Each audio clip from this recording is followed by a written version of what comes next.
Bio sam u Varaždinu na utakmici između Varteksa i Radnika iz Križevaca. Teren je bio u lošem stanju, a White Stonesi su se čuli ko da je njih 3000 na stadionu, a ne 50. Bilo je prilika s jedne i s druge strane, ali rezultat je završio 0:0. Komentar utakmice.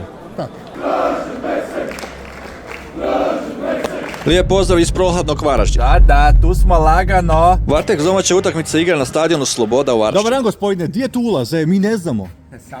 Samo ravno.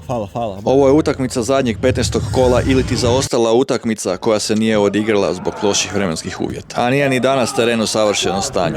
Vidi se na prvu. Navijači Varteksa se zovu White Stonesi, to valja. Svi znaju. A sad svi znaju da je i golman Varteksa pravi tehničar, svaka čast. Ovo je super odigran. A znaju svi da je iz druge strane Miroslav Koprić, iskusni vratar Radnika iz Križevaca.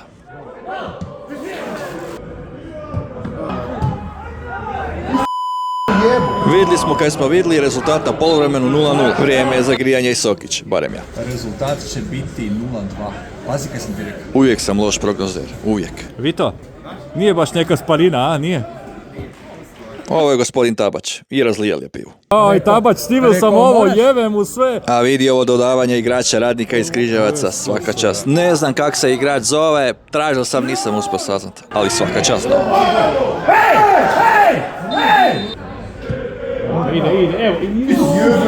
White Stonesi su se snašli kad ga se zagriju malo, upalili su si baklju i malo zadimili. A na terenu sve po starom, niko ne može zabiti gol. Ovdje su se navijači Varteksa čuli ko da ih je 3000, a ne 50-ak. Ma možda i 30. Lijepo je odzvanjalo ulicama Varaždina.